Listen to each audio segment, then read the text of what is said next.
시청자 여러분 안녕하십니까? 이승희의 풍물레이더 최근 가을 개편을 앞두고 한 달 동안 풍물레이더가 쉬었는데요. 오늘 새롭게 단장해서 여러분들에게 자본시장의 심층 취재 소식들을 전해드리도록 하겠습니다. 한때 글로벌 거래소 코인 시장이 2위였었고 국내에서는 1위를 달려왔던 빗썸 거래소. 최근 들어서 아로하나 토큰 사태 때문에 국정감사 도마위에까지 올랐었는데요. 그래서 오늘 빗썸의 허배경 전 대표님을 모시고 이야기 좀 나눠보도록 하겠습니다. 안녕하세요. 예, 안녕하십니까. 네, 간단하게 자기소개 좀 부탁드릴게요. 예, 뭐 이미 소개를 다 해주셔가지고 뭐 네. 자기소개라고 하는 게 좀 그렇습니다. 지금 저는 이제 빗썸의 지금 전 대표라고 소개를 해주셨는데 맞습니다. 지난 8월 정도에서 죄송합니다. 네, 죄송합니다. 네, 죄송합니다. 네. 빗썸의 8월에 네. 그 대표직에서 내려왔고요. 네, 그 2년 동안 이제 대표 일을 했었고 네. 지금은 이제 현재 빗썸에서 네, 경영위원 일을 하고 있습니다. 네, 그리고 뭐 지금 경영위원으로서 이제 하는 일들은 지금 빗썸의 대표로 있을 때는 네. 좀 회사 전체적인 부분을 많이 이제 보고 했었는데, 근데 지금은 이제 어떤 좀 약간 회사에서 좀 더 개선해야겠다 혹은 네. 발전시켜야겠다는 부분들을 이제 맡고 있다라고 생각하시면 됩니다. 네. 워낙 우리 그 빗썸의 허배경 대표님을 저희 MBN에서 모시기가 워낙 어려우세요. 바쁘시다 보니까 뭐 지금도 생방송 도중에도 전화가 오실 정도로 많이 바쁘신데 요즘 특히나 바쁜 일이 있었잖아요. 우리 아로하나 토큰 때문에 참 빗썸을 비판하는 시각도 있고 한편에서 너무 또 과하게 빗썸의 문매를 때리는 것이 아니냐라는 상반된 지적이 나오고 있는데 우리 빗썸 입장에서 어떻게 생각하세요? 예, 사실 오늘 제가 이제 여기에 네. 나와 있는 이유도 이제 그것과 관련된 이야기를 한다라고 생각을 하고 있어요. 네. 그렇게 들은 것 같고, 사실상 이제 아로하나 관련해 가지고는 네, 저희가 그 비판이라고 지금 말씀하셨는데 네. 비판이라기보다 이제 의혹들이 아닌가. 네. 사실 비판이라고 하는 것은 어떤 일이 이제 잘못한 게 분명히 있을 때 잘못한 네. 일에 대해서 이제 비난을 받을 수 있고 하는데, 지금 아로하나 관련해서는 이제 많은 의혹들이 이제 제기가 됐죠. 예. 근데 의혹들이 제기됐는데 그 의혹들이 어떤 자세한 어떤 소명이나 해명 혹은 뭐 어떤 자세한 사실관계 확인도 없이 바로 그냥 비난으로 이어지고 있는 것 같아서 네. 그런 부분들을 혹시 이런 자리를 통해서 네. 좀 소명할 수 있는가라고 하는 그런 바람도 있고 해서 이렇게 뵙게 되었습니다. 사실 그 아로하나 사태에 관련된 네. 부분에서는 빗썸의 입장에서는 좀 당혹스러운 부분이 많이 있어요. 네. 왜냐하면 빗썸이 한 일이 무엇인가라고 했을 때는 거래소로서 당연히 해야 될 일들을 한 거거든요. 네. 모든 일들 당연하게 한 건데 모든 의혹들이 당연하게 한 일 하나하나를 갖다가 마치 무슨 의혹인 것처럼 네. 예외적인 것처럼 얘기를 하고 네. 있더라고요. 해석이 엉뚱한 방향의 해석들이 많이 나왔다고 해석을 하면 되나요? 예, 맞아요. 네. 그렇습니다. 그래서 그런 부분들이 좀 안타깝고 좀 그런 게 있었습니다. 네. 과거에 서울중앙지방법원에서 아로하나 토큰에 투자한 일반 투자자들의 채권 감유 신청을 받아들였던 사건이 있었어요. 당시에 그 지각관리자였던 헥슬란트에서 보관 중인 아로하나 재단 소유의 4억 3천만 개 이상의 그 코인이 감유가 됐었는데 빗썸이 이 계정을 차단했었잖아요. 네, 맞습니다. 당시에 이 내용에 대해서 뭐 해석들이 언론에서 많은데 정확히 이 얘기가 뭐죠 이게? 해석들이 이제 많다라고 하기보다는 네. 사실 제가 말씀드렸던 것처럼 네. 당혹스러운 이유는 네. 이런 것들이 해석한다는 얘기는 사실 좀 어떤 특별한 일에 대해서 얘기를 하는 거잖아요. 네. 근데 이거는 거래소에 그냥 늘상 있는 일들이에요. 네. 늘상 있는 일들이 벌어진 거예요. 뭐냐면은 간단하게 이겁니다. 거래소에서는 항상 거래소로 들어오는 어떤 네. 그 가상자산의 물량을 체크를 해요. 네. 물량을 체크해서 어떻게 혹은 시세에 좀 크게 영향을 줄 수 있는 그런 물량이 들어왔다라고 네. 할 경우에는 그 물량을 바로 거래에 참여시키지 않습니다. 네. 왜냐하면은 그야말로 이제 그 시세를 조정하려고 하는 어떤 혹시나 불령적인 일이 있는 게 아닌가라고 하는 의심이 있어서 그런 불공정모 거거든요. 거래 의혹들이 발생되죠. 그래서 보통은 어떻게 하냐면 네. 그런 물량이 입금이 되었을 때 그 물량을 바로 거래를 허용하지 않고 네. 일단은 거래를 차단한 이후에 네. 그 물량을 입금하신 분과 이제 물량의 출처나 이런 것들을 네. 묻게 되는 겁니다. 네. 묻게 돼서 그런 소명들이 잘 됐을 경우에는 이제 네. 바로 거래를 허용을 하고요. 네. 그렇지 않을 경우에는 이제 계속 소명이 될 때까지 좀 묶어놓거나 아니면 되돌려 주거나 하게 되는 거죠. 네. 근데 아로하나 토큰 같은 경우에는 저희가 그러한 어떤 과도한 어떤 좀 저희 기준에 네. 과도한 입금이 있었고 네. 그 입금에 대해서 저희가 소명을 요청했을 때 그 소명이 그렇게 저희가 좀 납득할 만한 소명이 되지 않았었어요. 네. 즉 자금 출처나 이런 부분들이.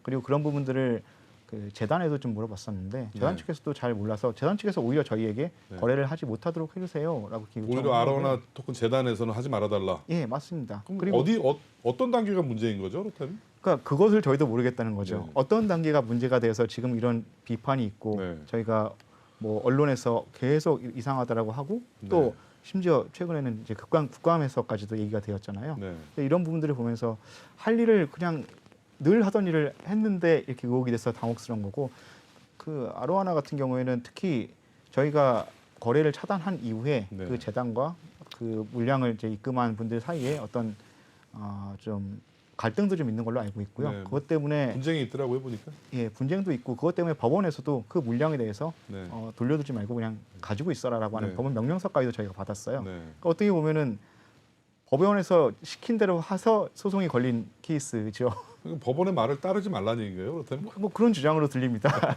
그렇다면 만약 이 부분에 대해서 이런 조치를 하지 않았었으면 그 4억 3천만 개라는 코인 물량이 다 풀릴 수도 있었다는 얘기네. 그렇죠. 피해자가 엄청 더 많이 늘어나지 않나요, 그러면? 뭐 일단은 그 제가 피해자라고 이제 말씀하시는데 사실 이제 피해자라기보다는 저는 피해자라는 표현은 조금 이상하다고 네. 생각하긴 해요. 네. 피해자보다는 이제 투자에 손실을 보신 분들이라고 보는데 만약에 그러한 물량이 네. 좋지 못한 의도로 네. 좋지 못한 어떤 사람들에 의해서 그 고의적으로 이제 들어온 것이 맞다면 네. 그때는 이제 피해자라고 부를 수도 있죠. 근데 네. 그런 피해를 막기 위해서 투자자 보호 조치가 있는 거고 빗썸이 투자자 보호 조치를 한 거잖아요. 네. 근데 그것이 지금 그 이렇게 뭔가 논란이 돼가지고 지금까지 오는 것 같습니다. 또 하나 또 언론에서 제기하는 문제가 또 이런 얘기들이 있어요. 상장 전에 백서를 변경한 것을 두고 상당히 뭐 그 많은 지적들을 하고 있는데 상장 전에 백서를 수정하는 부분 이 부분이 결격 사유가 되나요? 그렇게 딱 집어서 이렇게 얘기하는 것 자체가 네. 좀 뭐랄까 이해가 좀 안 가는 부분이 있는 것 같아요. 네. 이게 뭐냐면 상장 심사를 하는 가운데서 네. 그 백서라고 하는 것은 사업에 대한 설명을 하는 거잖아요. 그렇죠. 사업을 설명하는 부분이 있고 어떻게 사업을 하겠다라고 하는 그런 계획을 네. 나타내는 것이 백서입니다. 네. 근데 이 백서라고 하는 것은 이 백서를 저희가 심의를 해서 이 내용으로 사업을 하겠다라고 확정이 된 다음에 상장을 하게 되면 그 다음부터는 저희가 그 감시를 해요. 감시를 네. 해가지고 이 백서대로 잘 진행을 하고 있는지를 저희가 계속 봅니다. 네. 근데 상장 전에 백서를 수정하는 것은 사업 계획의 어떤 부분을 좀 더 그 사업이 유리하게 될 수 있도록 성공할 수 있도록 바꾸는 거잖아요. 네. 그래서 그렇게 바꾸는 행위 자체가 어째서 상장이 안 돼야 되는 그런 사유가 돼야 되는지 잘 모르겠어요. 오히려 상장 이후에 백서를 그건 바꾸는 말이 게 안 되죠. 더 문제되는 거 아니에요? 그럼요. 그거는 큰일 날 일이죠. 그렇죠. 그건 사기입니다. 약속을 바꿔버리는 거죠. 예, 맞습니다. 투자자들과의 약속을. 예, 계약서랑 똑같아요. 네. 계약서의 날인 전에 계약서의 내용을 협의해서 바꾸는 것은 그건 문제가 아니잖아요. 네. 계약서를 한 다음에 그 계약의 내용을 위반하거나 네. 혹은 계약의 내용을 위조하거나 한다면 그건 이제 문제가 되는 거죠. 네. 그래서 지금 보면 그냥 저희가 뭐랄까 상장 전에 백서의 내용을 바꿨다라고 하는 것도 네. 그냥 어떤 의혹을 불러일으키기 위한 그냥 논란을 불러일으키기 위한 그런 주장으로밖에는 들리지 않습니다. 지금까지 이상 입금 조치에 대한 부분도 당연한 행위를 한 것이고 네. 그다음에 상장정 백서 수정 당연히 또 있어왔던 거고 당연한 플로우고 그러니까 흔한 네. 케이스는 아니라고 할 수 있지만 네. 그것이 결격이라고 볼 수는 네. 없는 것이죠. 또 세 번째 이슈가 또 있어요. 그 마킹 메이커 팀, MM 팀들과 결탁을 해서 최근에 폭등한 아로하나 토큰에 대한 시세 의혹 조정에 뭐 빗썸 거래소 결탁했다. 또 여러 의혹들이 있더라고요. 그런 의혹은 네. 세간에서는 정말 이제 뇌피셜로 많이 떠도는 것 같긴 해요. 네. 근데 사실상 이제 이런 부분들이 좀 안타까운 부분들입니다. 네. 왜냐하면 지금 거래소 비즈니스에 대해서 사실 그 외부에 계신 분들은 잘 알지를 못하잖아요. 네. 거래소 비즈니스가 얼마나 치열하게 서로 경쟁을 하고 있고 얼마나 양질의 코인을 상장을 시켜서 저희 거래소의 매력도를 높이는데 애를 쓰고 있는지를 밖에서는 이제 그런 부분들을 잘 아시지 못하니까 네. 그러니 마치 코인 하나하나를 상장시켜서 받는 어떤 부정한 뒷돈이 있을 것이다라고 하는 상상을 하게 되고 그런 상상을 누군가 이제 부추겨 가지고 그렇게 하는 것 같아요. 특히나 네. 그런 상장 빔을 만들면 네. 뭐 좋지 않겠냐라고 거래량도 많고 좋지 않겠냐라고 하지만 거래소 입장에서는 상장 빔이 터지는 코인을 좋아하지 않습니다. 아, 왜 그러죠? 그건 당연한 거예요. 네. 그 저희가 어떤 코인을 하나 상장하게 되면 네. 그 코인에 대해서 상당히 오랫동안 상장 지원을 해야 돼요. 네. 거래소 입장에서 제일 좋은 거래소는 수수료를 받는 것을 비즈니스 모델로 하고 있어요. 네. 그러다 보니까 상장 이후에 꾸준히 거래가 나오는 양질의 코인이 거래소 입장에서 좋은 거지. 가령 뭐 이더리움이라든가 뭐. 아, 그렇죠. 이더리움, 비트코인 이런 네. 것들이 좋은 거지. 네. 그냥 하루 이틀, 3일 네. 상장 빔해가지고 쭉 올라갔다가 네. 그다음에 쭉 내려가가지고 네. 거기에 투자하신 분들은 다 물려 있고 네. 물려 있는 상태에서는 거래를 안 합니다. 네. 그러면 저희가 가지고 있는 코인들 중에서 거래 안 하는 코인들이 쌓이는 거예요. 그렇게 되면. 네. 그래서 거래소들은 좋아하지 않아요. 아. 더군다나 거래소가 직접 나와서 MM을 할 이유가 상식적으로 생각하면 전혀 없어요. 네. 뭐가 있을까요? 거래소가 MM을 해가지고 좋을 게 뭐가 하나도 없거든요. 네. MM을 한다는 얘기는 그냥 저희가 수익을 예를 들어서 MM 같은 걸 하려고 그러면 어떤 그런 것을 해주는 사람들에게 네. 저희가 어떤 무상으로 거래를 하게 해주고 그러면 시스템 부하만 일어나고 전혀 좋을 게 없거든요. 네. 아마 그런 것들은 그냥 거의 누군가가 이제 의혹을 불러일으키기 위한 의혹으로서 하는 것 같고 특히나 예. 저희가 MM을 주도했다고 하면 이런 사태 자체가 안 일어나지 않았을까요? 뭔가 네. 뭔가 좀 다른 생각을 하는 오히려 사람들과 만약에 했다면 더 안정적으로 유지를 했을 수가 있었을 그렇죠. 그랬다라고 한다면 지금 이런 네. 사태가 안 일어났겠죠. 저희가 정상적으로 투자 보호를 행위를 했기 때문에 네. 다른 의도를 가진 그런 분들하고 지금 마찰이 일어난 상황이 벌어진 게 아닌가 저는 생각이 듭니다.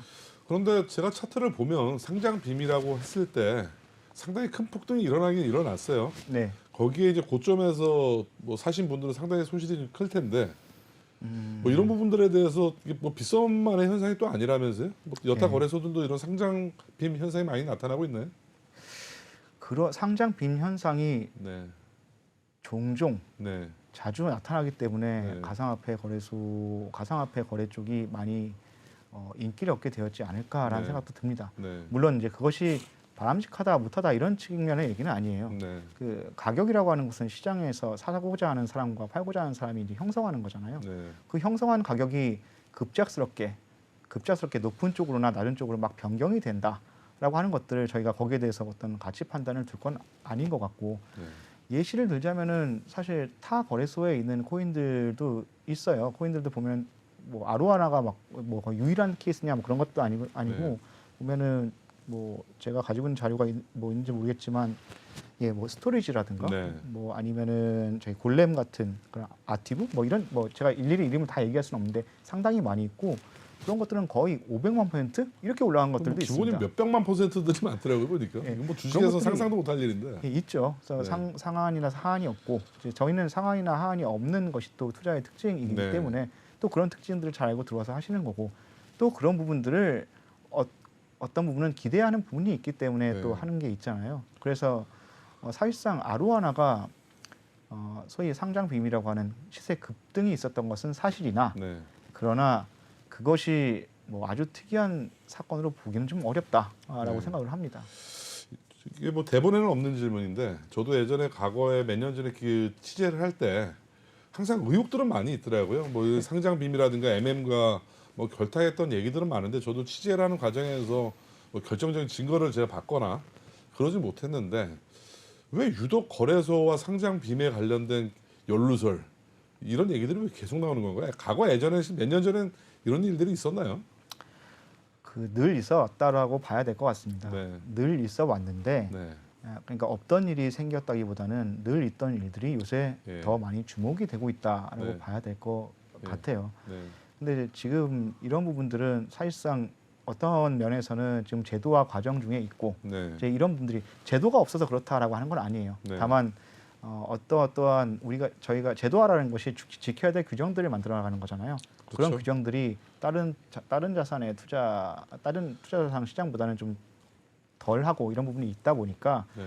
여기서 좀 더 저희가 생각하지 못한 예외스러운 상황이 많이 나오는 거죠. 그런 네. 것들이 다 의혹으로 이어지는 게 아닌가 싶습니다. 최근 그 아로하나 토큰과 관련해서 한글과 컴퓨터 본사에는 압수수색이 이뤄졌죠. 예, 그런 걸로 제가 예. 뉴스를 보고 알고 있습니다. 뭐 지금 아직 뭐 수사 결과는 계속 진행 중이라서 뭐 전혀 모르고 있는 상황이시고. 예, 전혀 모르죠. 네. 뭐 어쨌든 뭐 수사 결과가 나와야 이 부분에서도 또 빗썸이 또 대처를 할 수가 있겠네요. 예, 그렇기도 하고 사실상 제가 드리고 싶은 말씀이기도 예. 해요. 예. 저희가 빗썸에 대한 루머들이 그동안 많이 있었어요. 예. 많이 있었는데 사실상 저희는 비즈니스 그 자체에 집중하는 것이 맞다고 생각하지 그런 유머를 일일이 대응하는 것이 저희의 본업이 아니잖아요. 그렇죠. 그래서 그냥 두고 있던 부분도 있었습니다. 네. 그런 의혹이 제기될 때마다 빗썸은 관련된 증거를 달라, 네. 증거를 좀 보여달라. 예를 들어서 뭐 내부 인력에 대한 어떤 제보 같은 것들이 들어오면 저희도 만약에 내부 인원이 어떤 부정이나 비리를 저질렀다고 하면 저희도 회사 차원에서 징계를 해야 될 거잖아요. 네. 뭐 그래서 그러한 뭐 예를 들어서 내가 뒷돈을 줬다라고 하면 뒷돈을 준 증거를 달라. 뭐 누구에게 얼마를 줬습니까? 이렇게 그 제보한 사람한테 물어보면 그냥 제보한 사람은 사라집니다. 네. 그냥 의혹만 남겨 사라져요. 누구한테 얼마 줬어요? 아 그렇습니까? 그러면은 뭐 어떻게 계좌 이체를 주셨습니까? 아니면 뭐 코인을 주셨습니까?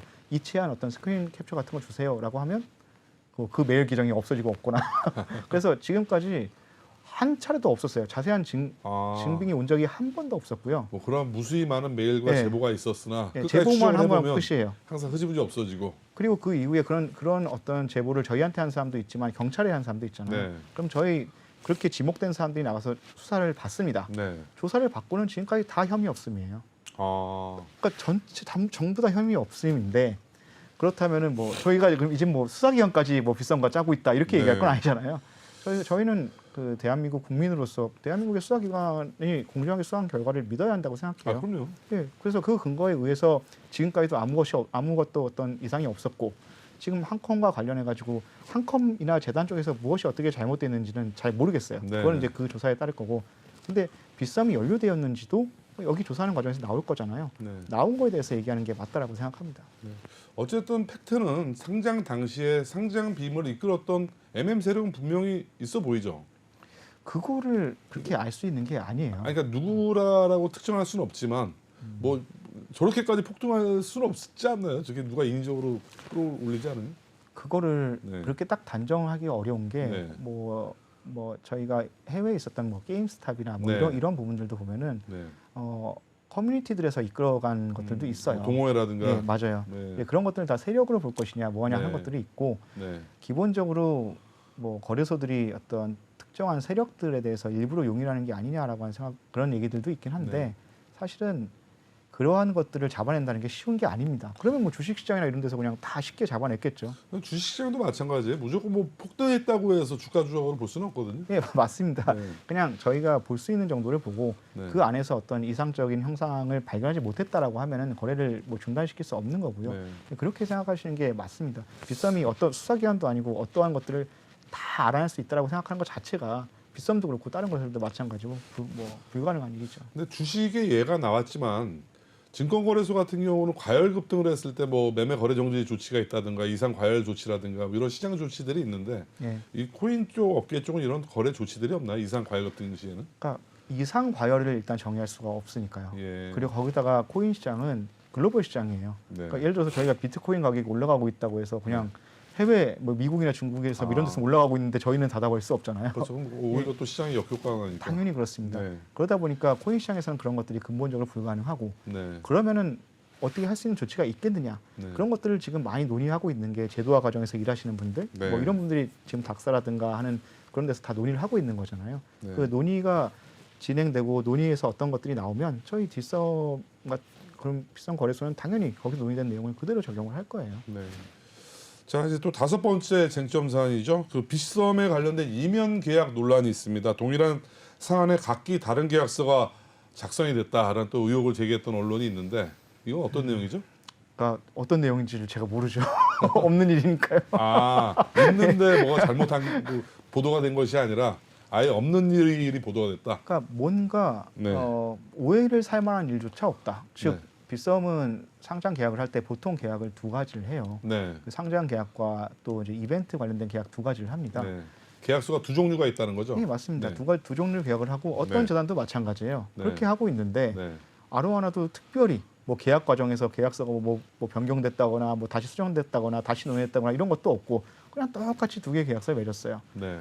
똑같이 하던 일을 똑같이 했는데 갑자기 이면 계약이라고 하는 의혹이 나오니까 저도 두 스스로 종류의 계약서와 이면 계약은 다른 얘기잖아요. 완전히 다른 얘기죠. 예. 그 계약서 두 개 한 거랑 이면 네. 계약은 뭐 하나의 계약을 좀 뭔가 그걸 오버라이드하는 그것을 그렇죠. 뭐 뒤엎는 계약을 따로 한다는 얘기인데 사실상 그러한 계약을 하게 될 이유조차도 모르겠어요. 상상으로 만들어 보라고 해도 네. 상상으로 만들 수조차 없습니다. 어떤 경우에 그렇게 이면으로 계약을 해야 되지? 네. 오히려 그런 상상력에 대한 제보를 받아보고 싶어요. 그러니까 이게 참 글자 하나 바뀌는 게 이렇게 차이가 있네. 이명 계약과 이종 계약. 뭐 이 차이인데 지금 의미는 완전히 다른 개념이네. 그러니까 그렇게 헷갈렸는지 네. 아니면 뭐 그냥 그런 말을 만들고 싶었는지 네. 그건 잘 모르겠습니다. 또 여섯 번째 쟁점 사안이죠. 그 아로하나 토큰뿐만 아니라 빗썸의 상장 프로세스 과정 자체에 상당히 많은 의혹이 있다. 코인을 졸속으로 상장시켰다. 또 이런 의혹이 제기됐습니다. 어떻게 생각하세요?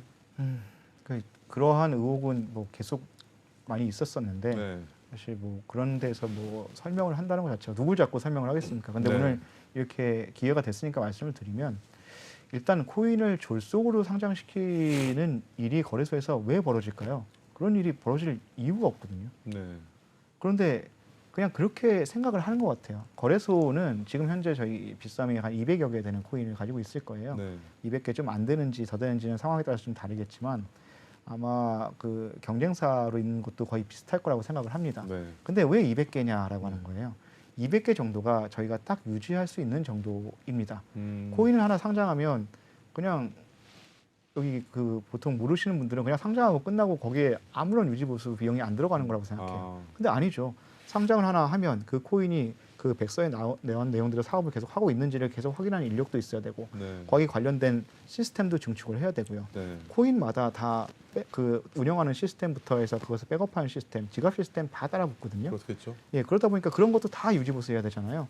200개 넘어가면 이제 수익이 맞지가 않아요. 보통 업비트와 많이 비교를 하는데 업비트는 한 몇 개 정도 상장돼 있나요? 거기도 비슷할 걸로 생각해요. 200여 개 정도로 생각을 하고요. 보통 200개가 이제 맥시멈 효율적인 그 숫자인가 봐요. 이게 개수가. 뭐 지금 그냥 그렇게밖에는 결론적으로부터 유치하면 그렇게밖에 생각할 수 없어요. 일단 네. 저희는 그래요. 저희는 그렇고 이상 넘어가게 되면 네.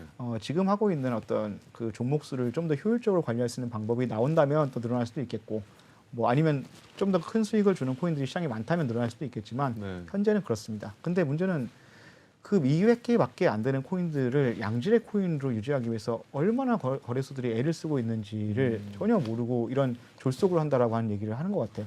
예를 들어서 뭐 네. 상장피를 받는다는 얘기도 있잖아요. 네. 뭐 5억씩, 10억씩 상장피를 주고 네. 거래를 시킨다라고 네. 하는데 5억 자, 하고 상장표 얘기는 제가 좀 이따 예. 좀 질문을 좀 드릴 텐데 그렇다면 그 졸속 상장 그 여타 언론에서 제기하는 졸속 상장이 뭐 며칠 만에 됐다라고 얘기를 하는 건가 아니면 몇 개월을 갖고 졸속 상장이라고 하는 건지. 그러니까 시간으로 얘기할 수는 없을 것 같아요. 네. 그러니까 아로하나 같은 케이스를 먼저 말씀드리자면 네. 되게 짧은 시간 내에 되었다라고 해서 졸속 상장이라고 했는데 네. 일단 사실도 아닐 뿐더러 네. 5개월 걸렸습니다. 심사에. 네. 5개월이 걸렸고요. 그리고 그렇다고 하면 짧게 되면 무조건 졸속 상장이냐? 그것도 아닐 거예요. 네. 그러니까 저희가 보는 포인트 상장 심사를 하는 데 있어서 예를 들어서 너무 좋은 코인 같은 경우는 오히려 짧을 수도 있습니다. 네. 그냥 볼 게 없는 코인들 같은 경우 짧을 수가 있죠. 그리고 뭐 너무 나쁜 코인도 짧겠죠. 상장 안 한다라고 결정이 날 거니까요. 근데 중간에 있는 코인들이 오히려 심사가 좀 많이 길어지는 편이 있고요. 그러다 보니 기간만 가지고 딱 얘기할 수는 없는 거예요. 그래도 평균 에버리지 보통 한 몇 개월 걸리나요? 보통 정상적으로 프로세스를 밟으면. 그렇게 얘기하기가 많이 어렵습니다. 아, 또 에버리지도 안 나오나요? 이게? 예, 왜냐하면은 예. 봐야 되는 포인트들이 예. 일단 이 코인을 이 프로젝트 코인 프로젝트를 운영하는 이 재단이 좀 그 저희가 신원을 확실하게 알 수 있는가에서부터 이 사람들이 정말로 진정성이 있는가 이런 걸 파악한 다음에 그 다음에 또 그렇다면 이 모델이 좀 수익이 될 만한 모델인가 이런 부분도 저희가 뭐 완전히 100% 볼 수는 없지만 저희도 거래소도 거래 수수료를 받아서 수익을 내는 회사이기 때문에 정말 그 거래가 잘 될 코인을 올려야 되잖아요. 네. 그런 부분들을 보다 보면 예를 들어서 뭐 신원이 불확실하거나 아니면 이 사람들이 재단이 거의 어떤 비즈니스에 의지가 없어 보인다던가 하게 됐을 경우는 저희가 이제 상장을 안 하게 되지만 그런 것들이 충분한데 지금 이런 시장에 지금 이런 프로젝트가 맞는가라고 하는 부분들은 저희가 좀 더 오래 볼 수도 있어요. 오래 보다가 트렌드가 그렇다. 뭐 예를 들어서 전기차 관련된 어떤 프로젝트가 있다고 치면은 네. 전기차가 맞나라고 하다가 지금 세상이 점점 전기차 쪽으로 가고 있잖아요. 네. 그럼 이제 뒤에 이어서 바로 그럼 이거 맞는 것 같다. 판단시킵시다. 이렇게 될 수가 있어요. 그러다 보니까 기간을 딱 특정할 수가 없는 거예요. 딱 시작해서 끝까지 딱 그렇게 할 수는 없습니다.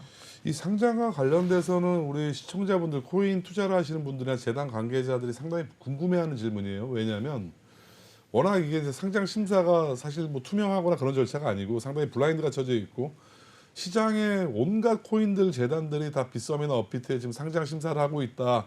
그런 식으로 유도를 해서 많은 투자 미끼로 투자를 받고 있고 그래서 제가 아는 코인 같은 경우는 2019년도부터 빗썸에 상장 심사 중이라는데 아직까지 답이 없거든요. 실제로 이런 일이 있나요? 그런 일이 질문이 두 가지인데 네. 심사 신청을 오래 전에 했는데 아직까지 상장이 네. 안 된 케이스들은 많이 있을 수 있습니다. 예. 그건 제가 방금 말씀드린 예. 그런 이유 때문에 그래요. 좀 더 봐야 될 부분이 많이 있고 예. 그 반려를 시키면 안 되나요, 차라리? 반려하기에는 네. 뭔가 그 자질이 아예 없는 건 아닌 거죠. 예. 그래서 그런 부분에 있어서는 저희가 조금 수정하려고 하고 있어요. 최근에는 그런 부분들이 재단 쪽 입장에서는 조금 아쉬운 부분들이기 때문에 그래서 그런 케이스는 있을 수가 있는데 다만 이제 불투명 상장 절차가 불투명하다 네. 이런 얘기들은 계속 나오긴 하지만 그렇죠. 사실 상장 절차가 불투명하다는 것이 이제 어떤 의미냐라고 네. 하는 게 상장 절차 그 절차 자체는 투명하거든요. 네. 저희가 기초적인 조사를 하고 아까 말씀드렸던 어떤 신원이나 네. 재단이나 이런 어떤 사업 의지나 이런 걸 판단하고 그 다음에 그 상장심의위원회에 올려서 상장심의위원으로 있는 분들이 또 각각의 자기들의 관점, 자기들의 어떤 그걸로 판단을 한 다음에 네. 그분들의 의견들의 그 결과를 수합해 가지고 거기서 상장이 결정되는 거예요. 그렇죠. 그 프로세스는 이렇게 되는 건데 만약 불투명하다라고 하는 것은 상장 시에 우리가 체크할 때 어떤 점이 더 가점이 되고 네. 어떤 점이 더 감점이 되고 하는 부분들을 다 공개해라라고 하는 건데 네. 그런 부분은 사실상 불투명한 게 더 옳은 겁니다. 수능 시험의 예상 문제집을 공개하는 거잖아요. 맞습니다. 네. 정확하게 제가 그 표현은 좀 너무 과장됐다라고 얘기할 수도 있겠지만 사실은 네. 제가 그런 얘기를 또 어디서 했는데 저희가 수능 시험 문제가 정말로 변별력을 갖추기 위해서 정말 정제된 문제들이다라고 하는 것을 보기 위해서 시험 문제를 뭐 일주일 전에 공개를 해버리면 어떻게 될까요? 시험 범위를 알려주는 거죠. 여기서부터 여기까지 나온다. 뭐 그런 개념이. 그게 아니라 문제 자체를 공개해버리면 사실 실제로 시험에서 변별력은 없어지는 거잖아요. 그렇죠. 열심히 해왔던 사람이나 아니면 그냥 그것만 외워가지고 한 사람이 똑같은 거 아닙니까? 네. 마찬가지예요. 은행 대출 심사도 절대로 심사 기준을 알려주지 않습니다. 네. 그 은행이 뭐 안에 그 대출 심사를 졸속으로 해서 그런 걸까요? 절대 아니죠. 네. 그걸 상세하게 알려주면 그것만 딱 맞춰가지고 오는 거예요. 그렇죠. 상장 심사도 이런 것들을 알려주면 그것만 딱 맞춰지고 와서 네. 오히려 양질의 코인을 걸러낼 수가 없게 됩니다. 그것이 주 이유예요. 그렇다면 그 주요 거래소들마다 이 상장 심사에 대한 매뉴얼은 다 천차만별인가요? 아니면 보시는 시각들이 다 비슷하신가요? 비슷할 걸로 예상은 돼요. 네. 특히나 요새 닥사를 중심으로 해가지고 여러 가지 공통된 부분들에서 논의되고 있고 네. 공통된 부분들에 대해서 논의하는 과정에서 보니까 유사한 부분들이 많이 있다라고 하는 게 있습니다. 네. 상장 심사라고 하는 게 뭐 어디 하늘에서 떨어진 건 아닐 거잖아요. 네. 예전에 금융권에서 하는 것들을 많이 가져와서 참고를 할 거고요. 당연히 그러다 보니까 결국에는 대동소이하지 않을까 생각이 돼요. 근데 거래소마다 또 특이하게 더 보는 부분들이 있겠죠. 네. 그런 부분들은 좀 다르다고 볼 수 있을 것 같고요. 지금 다른 거래소의 상장 절차, 상장 심사 어떤 걸 제가 알지 못하기 때문에 네. 여기서 똑같습니다라고 얘기할 수는 없으나 체감상으로는 유사해 보입니다. 앞으로 그 닥사 5대 거래소 협의체에서 상장 매뉴얼이 통합되면 그때는 오픈이 되나요? 매뉴얼이? 그러니까 매뉴얼 자체는 지금이라도 오픈할 수 있고요. 네. 그러니까 어떤 것들을 보는지 중에서 가장 기본적인 부분은 오픈할 수가 있어요. 네. 근데 이제 어떤 부분이 가점을 받느냐라고 하는 그런 부분들은 사실은 그 오픈하는 것이 좋지 않죠. 네. 투자자들에게 좋지 않습니다. 네. 정말로 그렇지 않은 업체가 거기에만 딱 맞춰가지고 상장이 될 확률이 훨씬 높아요. 한마디로 정리하면 투명할 때 투명하고 불투명한 것은 확실히 불투명하게 가자. 맞습니다. 그래야 변별력이 생긴다. 그럼요. 네. 또 여러 가지 또 쟁점 중에 에어드랍 물량과 관련해서 상장피와 브로커피 뭐 혼동하시는 분들이 있는데 정확히 상장피는 뭐죠? 그다음에 또 브로커피는 뭐고? 저도 모르겠습니다. 지금 가상화폐 관련돼 가지고 하는 모든 질문들은 네. 없는 일에 대한 질문을 하기 때문에 저도 네. 답변을 참 못하겠어요. 네. 상장피라는 게 있다라고 하는 소문을 들었습니다. 네. 근데 저희가 상장피라고 하는 게 무엇이냐라고 하면 이게 상장이 될 만한 코인이 아닌데 네. 상장이 될 만한 가상자산이 아닌데 내가 이 뒷돈을 줌으로써 뒷돈이든 앞돈이든 하여튼 네. 이걸 줌으로써 이 결과가 바뀐다라고 하는 네. 거라면 그런 건 존재하지 않죠. 네. 아까도 말씀드렸듯이 거래소는 상장하는 코인 하나하나의 퀄리티가 되게 중요합니다. 네. 상장피에 뭐 그 뒷돈을 줬다는 걸 얘기를 들어보면 뭐 5억을 줬느니 10억을 줬느니 그래요. 네. 물론 큰 돈이죠. 네. 엄청나게 큰 돈이에요. 근데 거래소 입장에서 코인 하나를 주고 10억을 받고 그 코인을 상장시켜가지고 거래량도 안 나오고 고객들도 불만이 많고 하는 것들이 과연 이득일까요? 네. 절대 이런 일은 벌어지기가 어려워요. 거래소 안에서는 이런 사태가 벌어지지 않도록 그 심사 과정이나 이런 부분들을 전부 다 공정하게 진행될 수 있도록 다 그런 제도들을 가지고 있을 거라고 생각을 합니다. 보통 상장피를 받을 때 돈으로 받으세요? 아니면 코인으로 받으세요? 그러니까 상장비를 받질 않아요. 아예? 아예 받질 않아요. 여태까지 받아왔지 않나요? 상장피를? 아니요, 개발비도? 없었습니다. 아예 없었어요? 정확하게 얘기하면 네. 상장피, 즉 이 돈을 주면 상장을 시켜줄게라고 하는 그런 돈을 받은 적은 없어요. 예. 그런데 저희가 어떤 그 마케팅 계약을 할 때 네. 개발비라든가 이벤트, 에어드랍이라든가 에어드랍 이벤트를 하기 위한 것은 그건 그 코인을 위한 거잖아요. 네. 그래서 이런 이벤트를 할 것인가 네. 하지 않을 것인가도 재단이 선택합니다. 재단이 안 한다 그러면은 그냥 없는 거예요. 근데 한다 그러면은 그 물량을 저희가 킵해 놓습니다. 예. 저희가 받는다는 표현이 안 맞아요. 왜냐하면 그 상장을 할 때 이벤트 할 때 그 코인을 다 사용하는 거거든요. 사용해서 그 상장이 성공적이었으면 아마 그 저희가 합의한 내용대로 다 썼을 거고요. 네. 근데 상장이 불행하게도 좀 성공적이지 않았어요. 네. 그러면은 저희가 남은 물량은 재단에게 그대로 돌려줍니다. 그대로 돌려주거나 아니면 재단의 요청에 의해서 2차 이벤트를 한다거나 이렇게 네. 쓰거든요. 네. 즉 빗썸에서는 회계상에서 그렇게 받은 물량이 전부 다 저희 자산이 아닌 걸로 되어 있고요. 네. 그런 부분들은 그러니까 좀 상장과 관련해서 받는 것은 아예 없다. 네. 예전에 그 아까 말씀드렸던 것처럼 서버나 이런 부분들의 기술비를 받은 적이 있었는데 한 몇 개월 정도 받았었어요. 근데 네. 그것조차 상장비로 너무나 오해를 하시더라고요. 예. 그래서 그것도 그냥 받지 않기로 결정을 하고 저희 안에서 내부 비용을 하기로 결정을 해서 아예 그럼 없다라고 생각하시면 됩니다. 받은 적이 없어요. 네. 받은 적이 없다라고. 없다. 오늘 예. 방송을 통해서 명확하게 이제 선언을 예. 하셨습니다. 아, 또 최근 국감장에 수상한 녹취록 등장했어요. 우리 계신 허배경 대표에게 무릎을 꿇으면 코인을 상장할 수 있다라는 내용의 녹취록이 올라왔다고 하는데 사실인가요? 국감보고 깜짝 놀랐습니다. 근데 사실일까요? 네. 제가 그 앵커님께 무릎을 꿇고 100만 원 달라 그러면 주시겠습니까? 그 안 주죠. 회사 일은 그렇게 결정되는 것이 아니죠. 네, 네. 특히나 그 빗썸의 상장 같은 경우에는 대표이사가 관여하지 않게 되어 있어요. 네. 그 프로세스 자체가 그렇게 되어 있어요. 네. 관여해야 된다, 말아야 된다 이런 건 없습니다. 네. 근데 저희는 관여하지 않기로 결정을 한 거예요, 회사 차원에서. 그래서 상장 심사 자체가 대표이사에게 전혀 이제 네. 보고도 되지 않고 그렇습니다. 네. 저도 제가 아로하나 토큰 상장할 때 제가 대표이사였기 때문에 지금 이 자리에 있고 국감에서도 제 이름이 나왔기 때문에 제가 이 자리에 있는 건데 사실상 그런 일은 전혀 없다라고 네. 보셔야 됩니다. 자, 결론은 우리 허배경 대표에게 무릎을 꿇으면 상장이 안 됩니다, 여러분들. 네, 오늘 저희가 준비한 질문이 상당히 많은데 절반도 못했습니다. 우리 허배경 대표님 시간 되시면 한 번 더 출연 가능하실까요? 예, 저희가 좀 국가적인 좀 의혹이 많이 있고 이것을 해소해야 한다고 한다면 도움이 된다고 하면 출연하겠습니다. 예, 오늘 이 시간 마치고 또 다음에 또 뵙도록 하겠습니다. 감사합니다. 알겠습니다. 고맙습니다.